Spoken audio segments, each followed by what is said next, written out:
welcome back to my YouTube channel. And for today's video mga Bebe Loves ko, we have another quick product review ng hair product. So, ito na nga mga Bebe Loves ko, yes. Ito, meron tayong another product na tinry na naman, syempre, diba? Talagang gustong-gusto ko talagang itry lahat ng mga products ng Bremond. So, ito yung tinry natin. Ito yung product nila for treated for colored hair. Kasi nga yan, colored hair yung lola ninyo. And syempre, gusto rin nating ma-maintain ganito. Kaya ito yung pinili ko. By the way, mga Bebe Loves ko, marami silang variety. Depende sa needs ng hair ninyo. Pwede nyong i-check to sa TikTok. Sa TikTok ko lang siya nabili. So, ano siya mga Bebs ko? With protein treatment siya. So, ayan yung itsura niya mga Bebs. Ito yung harap niya.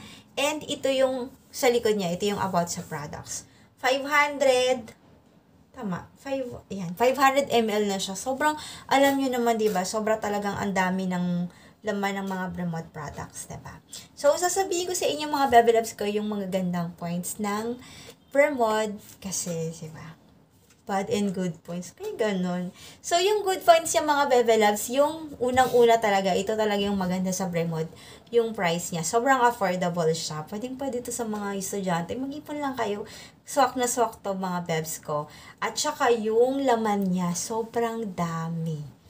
Alam niyo, pwede nyo gamitin ito ng isang buwan. Sobrang dami niya. And ganito yung itsura niya. Ayan. Yung itsura niya, yung parang ano bang tawag dito? Ito yung mga lagi nating nakikita sa salon, diba? Mga ganitong pang hair spa nila. So, yan yung itsura niya. Sobrang bango nito mga Bebs. And konting amount lang, malalaban niya na yung hair ninyo.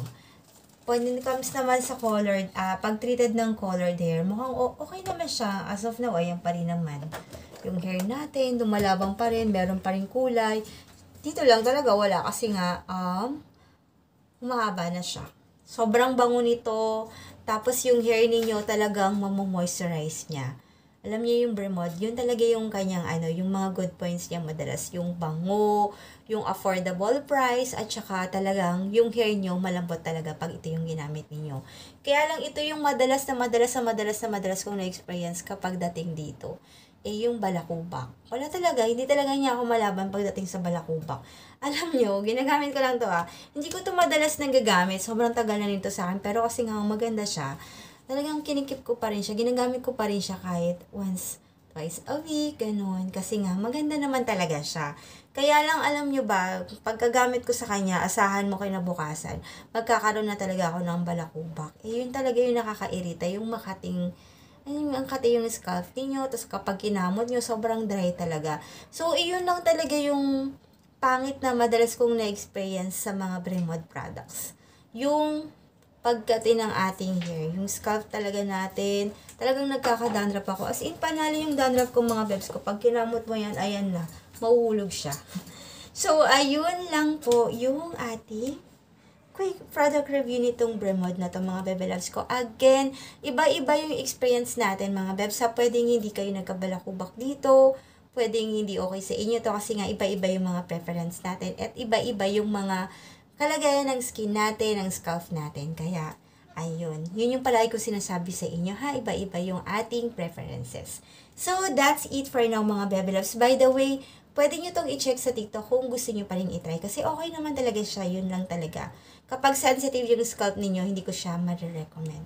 So, ayun po mga Bebe Loves ko. That's it for our quick product review. Kung meron pa kayong any suggestion na product na pwede nating gamitin, kasi nga, diba, colored hair tayo. Baka meron kayong pwedeng isuggest, comment down below. And kung meron pa kayong gustong ipatry na product, comment down below din po. So that's it for now mga Bebe Loves. And I hope to see you again on my next video. Bye for now.